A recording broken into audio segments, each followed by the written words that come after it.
Hello civil engineers and my dear students, मैं हूं अहमद हुसैन और हम आ गए एक और नया वीडियो लेके। दोस्तों, आज का टॉपिक बहुत ही ज्यादा इंपॉर्टेंट होने वाला है हर बिलिंग इंजीनियर्स, क्यूएस इंजीनियर्स और कॉस्टिंग इंजीनियर्स के लिए, क्योंकि आज हम बात करने वाले हैं एस्केलेशन की। दोस्तों, जो एस्केलेशन होता है एक काफी इंपॉर्टेंट टर्म हो जाता है जब हमारा जो कंस्ट्रक्शन होता है वो अगर लंबे लॉन्ग ड्यूरेशन के लिए, तो उसके लिए जो हमारा एस्केलेशन है काफी ज्यादा इंपॉर्टेंट हो जाता है। तो आज समझेंगे पूरा एस्केलेशन के बारे में कि एस्केलेशन क्या होता है और हम उसे किस तरह से कैलकुलेट करते हैं हमारे एक्सेल शीट में। तो चलते हैं इस वीडियो के अंदर और इसको शुरू करते हैं। तो दोस्तों, सबसे पहले हमें समझना पड़ेगा एस्केलेशन के बारे में कि एस्केलेशन क्या होता है। एक सिंपल से वे में समझते हैं कि दोस्तों, जैसे कि कोई सा भी हमारा प्रोजेक्ट होता है, तो अब ये जरूरी नहीं है कि कोई भी प्रोजेक्ट है वो 1 साल में कंप्लीट हो जाए। भाई, कोई भी प्रोजेक्ट है तो वो कम से कम 2 साल में, 3 साल में, 5 साल में कंप्लीट होता है। तो दोस्तों, ये जरूरी नहीं है कि उसके अंदर जो हम मटेरियल लगाते हैं, जो सीमेंट लगाते हैं, जो स्टील लगाते हैं या जो हमारी लेबर काम करती है, अब उनका जो रेट है वो हमेशा एक जैसा रहा है। फॉर एन एग्जाम्पल के तौर पर कोई सा मेरा प्रोजेक्ट है जो 2021 में चालू हुआ था, लेकिन उसको कंप्लीट होते होते 2024 या 25 के अंदर वो कंप्लीट होगा। लेकिन जो अभी 2022 के अंदर जो रेट होगा या 2023 का रेट होगा, वो सबका रेट अलग होगा। फॉर एग्जांपल, जब वो चालू हुआ था तो सीमेंट का बैग मेरा 300 रुपए था, लेकिन 2021 या 2000 आते आते वही मेरा बैग 350 से 400 रुपए का हो गया। दोस्तों, ये जो इसके बीच में जो डिफरेंस आया है, 300 से लेके 400 के बीच में जो 100 रुपए का डिफरेंस आया है, तो ये जो डिफरेंस है इसको हम एस्केलेशन कहते हैं। अब ये जो डिफरेंस आया रेट के अंदर, अब ये कौन बियर करेगा? ये कॉन्ट्रैक्टर बियर करेगा या क्लाइंट बियर करेगा? तो इन सारी चीजों को हमारे सीपीडब्ल्यूडी ने अलग अलग स्पेसिफिकेशन से इसको दिया हुआ है, तो वही अब हम यहां पर देखने वाले हैं। दोस्तों, समझते, जैसे कि आप यहां पर देख रहे होंगे कि हमारा एस्केलेशन हमने क्यों करना होता है। जैसे कि आप देखोगे प्राइस एस्केलेशन के बारे में कि it is a provision in the cost estimate for increases in the cost of equipment, material, labour etcetera due to continuing pricing changes over the time. क्योंकि ये जरूरी नहीं है कि हमारा रेट एक जैसा रहे, हमेशा रेट हमारा चेंजेस भी हो सकता है। तो escalation is caused by many factors such as inflation, market condition, risk allowance, causes in contract, interest rate and taxes. ठीक है दोस्तों, ये जरूरी नहीं। अब इन्फ्लेशन हो सकता है कि हमारी महंगाई काफी ज्यादा हो गई हो, ठीक है,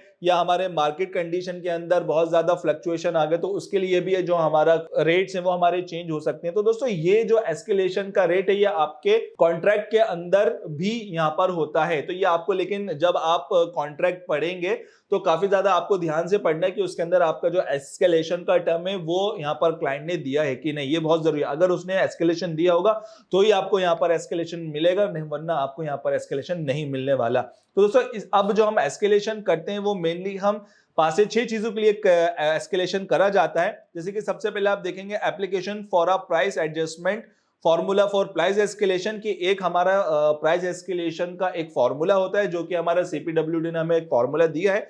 तो अब वो फॉर्मूला से हम कैलकुलेट करेंगे कि किस तरह से हम रेट, हमारा जो फ्लक्चुएशन है किस तरह से चीजें होंगी।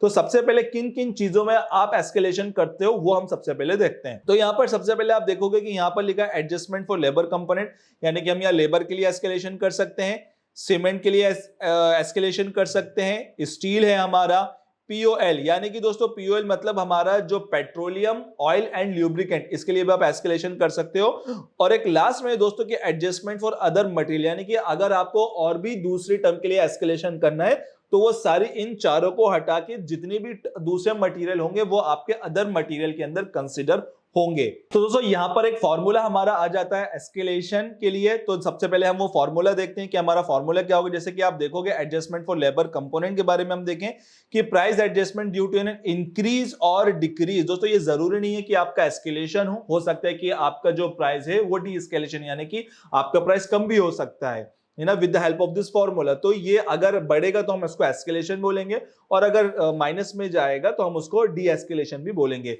इन the cost of labour shall be paid in accordance with the following formula. दोस्तों, ये एक आप जो पूरा फॉर्मूला है ये यहां पर आप इजीली देखोगे। अब दोस्तों, इस फॉर्मूले के अंदर क्या है उसके बारे में हम समझते हैं। दोस्तों, इसके अंदर सबसे पहले आप यहां पर VL देखोगे, तो इस VL का मतलब होता है दोस्तों कि यही हमें एस्केलेशन है हमारा, यही एक हमारा टर्म होता है, इस फॉर्मूले से हमें निकालना होता है। कि यहां पर आप देखोगे कि ये फॉर्मूला है 0.85 multiply by PL divided by 100 into R multiply में LI minus LO divided by LO। तो दोस्तों इसके बारे में हम एक एक पॉइंट को समझते हैं कि यहां पर ये चीजें क्या दी हुई हैं। तो दोस्तों सबसे पहले अगर हम VL की यहां पर बात करें तो इंक्रीज और decrease in the cost of work during the month under consideration due to change in the rates of the local labour. यानी कि दोस्तों यहां पर अगर हमारा किसी भी तरीके का हमारा इंक्रीज या डिक्रीज होता है उस मंथ के ड्यूरेशन के अंदर, तो वो हमारा VL यहां पर कहलाएगा। तो दोस्तों यहां पर LO समझते, यानी कि हम यहां पर ओल्ड रेट के बारे में समझते कि LO के लिए लिखा है the consumer price index of the industrial workers for the state for the month under consideration. यानी कि जैसे मैंने अभी आपको बताया ओल्ड रेट होते हैं और लेटेस्ट रेट होते हैं, तो इसके अंदर LO की बात कर रहा है, यानी कि जो हमारा ओल्ड रेट है हम उसकी बात करेंगे as published by the labour bureau ministry of labour. यानी कि जैसा जो हमारा मिनिस्ट्री ऑफ लेबर है उन्होंने वहां पर किस तरह से पब्लिश करा था, यानी कि एक हमारी गवर्नमेंट की वेबसाइट है, हम उससे इसको देखेंगे। उसके बाद दोस्तों यहां पर एक LI है। LI का मतलब है यहां पर the average consumer price index of the industrial workers for the state month under consideration. यानी कि LI का मतलब यहां पर जो आपका जो लेटेस्ट रेट होगा, जो चेंजिंग रेट होगा, वो भी आपको यहां पर देखना होगा आपका मिनिस्ट्री ऑफ लेबर की वेबसाइट से। अब दोस्तों यहां पर आप देखोगे कि एक PL है, तो यहां पर PL क्या बोला है, जैसे कि नॉर्मली यहां पर PL बोला है कि 25% value of labour component of the work weightage given according to the cost index. दोस्तों यहां पर जो वेटेज लिया गया है PL का, यानी कि जो लेबर का जो वेटेज लिया गया है वो 25% लिया गया है, लेकिन ये ऐसा जरूरी नहीं है, ये डिपेंड करता है कि आपका जो क्लाइंट है उसने यहां पर कितना वेटेज रखा है, आपके ये कॉन्ट्रैक्ट्स के अंदर लिखा रहेगा। लेकिन दोस्तों अगर हम यहां पर CPWD की अगर हम बात करें तो वो हमें कितना वेटेज देता है वो हम यहां पर समझते हैं। तो दोस्तों ये एक हमारा एक CPWD का एक प्रोफॉर्मा है, ठीक है, जैसे कि हम प्लिंथ एरिया रेट 2021 का कहते हैं। तो यहां पर आप देखोगे कि यहां पर इस सब का वेटेज दिया गया as per by the CPWD। तो यहां पर आप देखोगे proforma for the calculation of the building cost index. तो यहां पर आप देखोगे सारे वेटेज दिए हुए हैं, ब्रिक्स फ्लाई ऐश यूनिट दी हुई है, परसेंटेज दिया हुआ है, रेट्स दिया हुआ है। अब यहां पर आप वेटेज देखोगे और वेटेज ऑफ द कंपोनेंट देखोगे मेनली। तो यहां पर आप जैसे देखोगे ब्रिक का यहां पर 8% दिया है। सीमेंट की अगर दोस्तों अगर हम यहां पर सीमेंट की बात करें तो यहां पर 14.50 यहां पर उसका वेटेज दिया गया हुआ है। स्टील का 8 mm 8 और 10 16 और 20 का दोनों का मिला के यहाँ पर 19.50 दिया गया है। तो यहाँ पर दोस्तों देखो कि आप यहाँ पर अलग अलग सबके यहाँ पर वेटेज दिए गए हैं, वेटेज ऑफ द बिल्डिंग का। लेकिन यहाँ पर दोस्तों अगर हम आप देखो कि यहाँ पर लेबर की बात करें स्किल्ड और अनस्किल्ड की, तो दोनों मिला के जो हमें वेटेज दिया गया है वो यहाँ पर 20% दिया गया है। तो यानी कि इसका मतलब क्या है कि जो एज पर CPWD जो हमें लेबर का वेटेज दिया गया है वो हमें यहाँ पर 20% दिया गया है। तो दोस्तों और आप एक और चीज देखोगे यहाँ पर आप देखोगे R। अब R क्या है, total value of work done during the month it would include the amount of secured advance granted. तो ये जो R है यहाँ पर आपको जो वर्क डन है वो आपको निकालना होगा कि यहाँ पर आपका जो पर मंथ का जो एस्केलेशन रेट आ रहा है वो यहाँ पर आपको फाइंड आउट करना होगा, वो मैं आगे आपको बताऊंगा। दोस्तों अगर हम यहाँ पर 0.85 की बात करें तो दोस्तों ये जो 0.85 दिया गया है ये हमारा जो 15% जो हमारा DAR के अंदर 15% जो कॉन्ट्रैक्टर का प्रॉफिट और ओवरहेड चार्जेस होता है तो वो हटा के यहां पर आपको 0.85 दिया गया है। तो दोस्तों जिस तरह से हमने यहां पर लेबर का देखा है उसी तरीके से आप यहां पर सीमेंट का भी देख सकते हो, तो सारा फॉर्मूला बिल्कुल सेम होगा। बस यहां पर अगर आप लेबर की बात करोगे तो यहां पर आपको VL यूज करना होगा, अगर आप सीमेंट की बात करोगे तो यहां पर आपको VC यूज करना होगा, स्टील की बात करोगे तो VS आ जाएगा, और अगर आप POL की बात करोगे तो यहां पर VF आ जाएगा। तो दोस्तों सारी चीजें हमारी सेम रहेंगी। तो यहां पर अब हम समझते हैं कि हमारे एक्सेल शीट में अगर हमें यहां पर एस्केलेशन करना होगा तो हम किस तरह से करेंगे। दोस्तों एक्सेल शीट में जाने से पहले मैं एक बहुत इंपॉर्टेंट बात आपको बताना चाहूंगा कि अगर आपने अभी तक हमारा रेनफोर्स का एप्लीकेशन डाउनलोड नहीं किया है तो आप गूगल प्ले स्टोर से या आपके ऐप स्टोर से भी आप डाउनलोड कर सकते हो। दोस्तों उस एप्लीकेशन के अंदर आपको यहाँ पर डिफरेंट पैकेजेस मिलेंगे, लेकिन दोस्तों उसके अंदर एक बहुत ही अच्छा पैकेज है CPL 5.0 जिसके अंदर आपको 40 कोर्सेज मिलेंगे और उसके अंदर आपकी जो लाइफ टाइम वैलिडिटी होने वाली है हर एक कोर्स की। और दोस्तों उसके अंदर आपको बिल्डिंग का कोर्स मिल जाएगा, हाईवे मिल जाएगा, रोड मिल जाएगा, ओवरहेड टैंक मिल जाएगा, मेजर ब्रिज मैनेजमेंट, तो काफी सारे कोर्सेज है वहां पर। आपको सॉफ्टवेयर के कोर्सेज मिल जाएंगे, मैनेजमेंट के कोर्सेज मिलेंगे, और मोस्ट इंपॉर्टेंटली यहां पर आपको बिलिंग का भी कोर्स मिल जाएगा, और उसी के साथ साथ आपको CPWD स्पेसिफिकेशन और आपको IS कोड भी यहां पर काफी ज्यादा मिलने वाले हैं। तो दोस्तों बहुत ही अच्छा मौका है, आप हमारे एप्लीकेशन पे जा सकते हैं, वहां पर आप कूपन कोड डाल सकते हैं और वहां पर आप इजिली वहां पर आप एप्लीकेशन के थ्रू आप यहां पर परचेस कर सकते हैं। तो दोस्तों चलते हैं इस एक्सेल शीट पे। तो दोस्तों जैसे कि आप देखोगे ये एक हमारा एक फॉर्मेट हो जाएगा हमारा एस्केलेशन शीट का।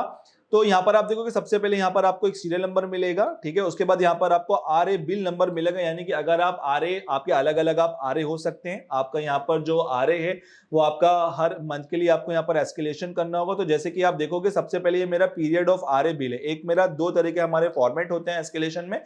एक हमारा पीरियड ऑफ बिल है, यानी कि जो जब भी आपने यहाँ पर काम किया है आपके कंस्ट्रक्शन में, और दूसरा आपका आता है कि यहाँ पर आपको एस्केलेशन करना है जिस मंथ में आपने काम किया है उसका आपको एस्केलेशन करना होता है। तो यहाँ पर जैसे कि आप देखोगे यहाँ पर हमने बिल बनाया, आरए बिल बनाया है, यानी कि 1 अगस्त से लेकर यहाँ पर हमने 20 अक्टूबर तक का यहाँ पर हमारा बिल बना है। तो टोटल बिल दोस्तों हमारा कितना बना है, जैसे कि आप देखोगे यहाँ पर लिखा है 31,44,008 रुपीज, ये हमारा टोटल बिल है दोस्तों। तो यानी कि यहाँ पर हमारे टोटल नंबर ऑफ डेज कितने हो गए, 81 डेज का यहाँ पर हमारा बिल हो गया है, ठीक है। बट यहां पर हमें जो एस्केलेशन करना होगा तो यहां पर हमें हर मंथ के लिए करना होगा, तो जिसके लिए हमें इसको अलग अलग 81 डेज के अंदर हम इसको ब्रेक करेंगे हर मंथ के हिसाब से, ठीक है। वैसे ही आप सेकंड के अंदर भी देखोगे, अगस्त के अंदर भी हमारा सेम बिल यही है, और तो ये हमारा टोटल बिल यहां पर आ गया, ठीक है। तो दोस्तों अब हम बात करते हैं हमारे यहां पर पीरियड ऑफ एस्केलेशन बिल की, क्योंकि वो हमें किस तरह से यहां पर कैलकुलेट करना होगा।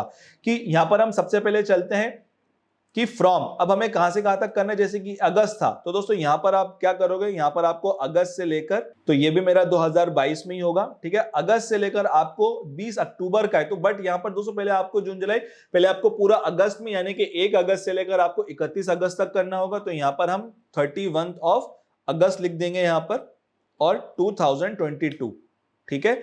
अब दोस्तों इसके लिए आपको क्या करना होगा, आपको जो 21 अगस्त है उसको आपको यहां पर माइनस करना होगा इससे।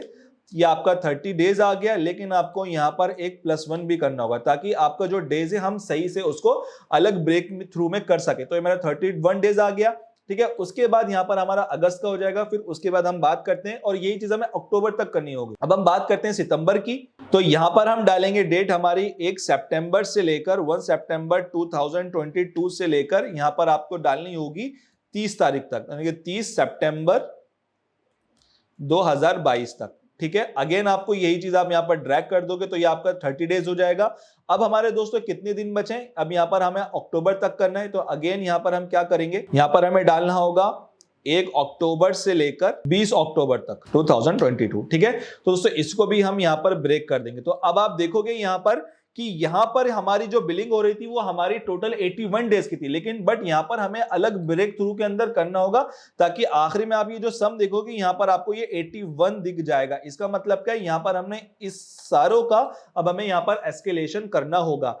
अब दोस्तों यहां पर हम बात करते हैं कि यहां पर जो मेरा वर्क डन है आर, वो हमें किस तरह से निकालना है। ये हम दोस्तों निकालते हैं हमारी यूनिटरी मेथड से, यानी कि सबसे पहले हमें क्या करना होगा, इक्वल टू करेंगे जो भी मेरा टोटल वर्क डन है, यानी कि 31,44,008 रुपीज, इसको हमें सेलेक्ट करना होगा, इसको हमें डिवाइड करना होगा नंबर ऑफ डेज से, ताकि यहां पर हमारा पर डे के हिसाब से कितनी बिलिंग हुई वो हमें यहां पर पता हो जाए। तो हम इसको एंटर करेंगे तो यहां पर मेरी 38,814 की हुई, लेकिन अगेन हमें यहां पर मल्टीप्लाई कर देंगे नंबर ऑफ डेज से, क्योंकि यहां पर हम एस्केलेशन के लिए भी निकालना है। तो हम इसको एंटर करेंगे तो आप देखोगे यहां पर हमारा जो 1 अगस्त से लेकर 31 तक की जो बिलिंग हुई होगी वो हमारी 12,03,262 रुपए 32 पैसा यहां पर हमारी बिलिंग होगी, और इसी तरह से हम इसे नीचे तक यहां पर हम ड्रैग कर देंगे। तो अब आप देखोगे ये वाली जो वैल्यू 31,44,008 रुपीज, और अगर मैं इन सबको कैलकुलेट करता हूं तो आप देखोगे यहां पर जो मेरी वैल्यूज है वो बिल्कुल एग्जैक्ट सेम आई है दोस्तों, ठीक है। तो ये चीज बहुत ही ज्यादा इंपॉर्टेंट है,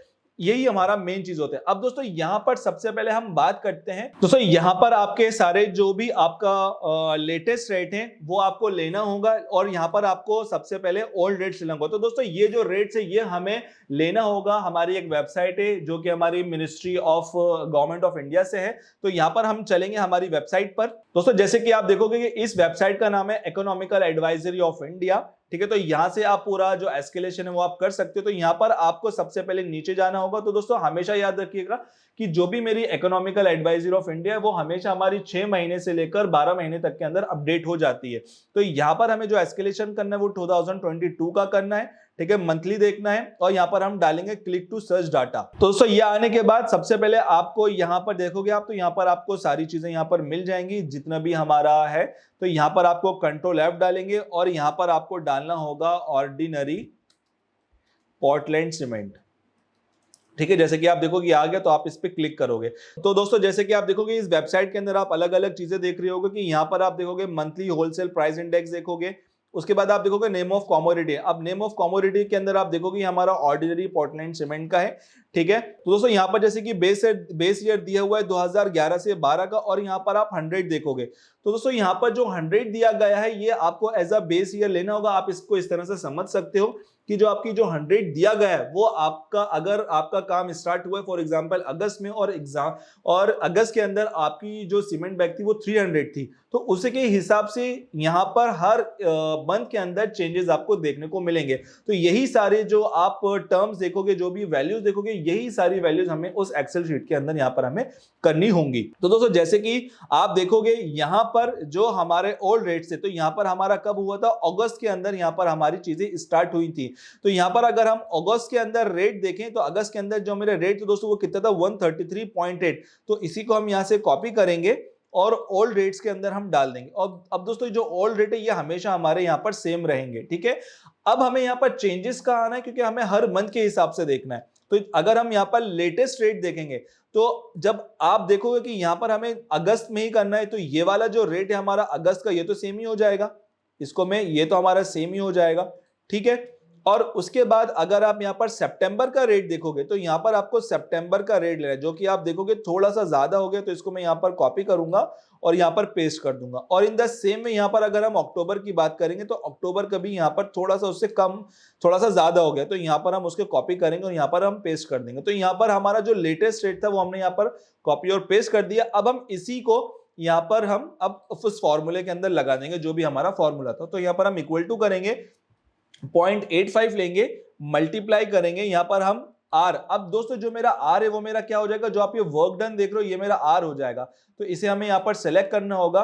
उसके बाद मल्टीप्लाई में दोस्तों यहाँ पर ब्रैकेट लगा के अब हमें क्या करना होगा, y डिवाइडेड बाय 100। y मतलब जो हमारा वेटेज था। अब यहाँ पर हम एज पर CPWD के हिसाब से चलेंगे।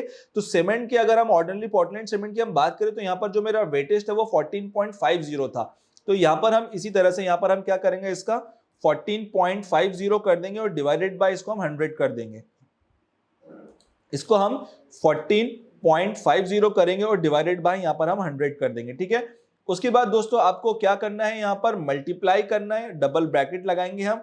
अब यहाँ पर आप देखोगे कि LI माइनस LO, अब जो मेरा लेटेस्ट रेट है उसमें से माइनस करना होगा आपको ओल्ड रेट को। उसके बाद हमने ब्रैकेट लगा दिया, ब्रैकेट लगाने के बाद डिवाइड करना है हमें LO से, यानी कि जो हमारे पुराने रेट थे हम उसको एंटर कर देंगे। तो ऑब्वियस सी बात है कि यहाँ पर हमारा 0 आएगा। क्यों आएगा, क्योंकि यहाँ पर ओल्ड रेट और लेटेस्ट दोनों हमारे माइनस हो जाएंगे। अब इसी चीज को अब यहाँ पर आप देखोगे तो हम ड्रैग कर देंगे, तो यहाँ पर आप देखोगे माइनस में आया है। तो इसका मतलब क्या है कि यहाँ पर जो हमारा एस्केलेशन की जगह यहाँ पर हमारा डी एस्केलेशन हो चुका है। ठीक है, तो इसका मतलब क्या है कि यहाँ पर जो क्लाइंट होगा वो यहाँ पर उसके वो यहाँ पर वो कॉन्ट्रैक्टर के बिल से यहाँ पर वो काटेगा। तो अगर मैं इसको पूरा ऑटो सम करूं तो यहाँ पर आप देखोगे कि कॉन्ट्रैक्टर के बिल से वो 643 रुपीज यहाँ से वो डिडक्ट करेगा। अगर यही चीज आपकी प्लस में आ जाती तो 643 रुपीज यहाँ पर क्लाइंट को, यहाँ पर कॉन्ट्रैक्टर को यहाँ पर देने होते।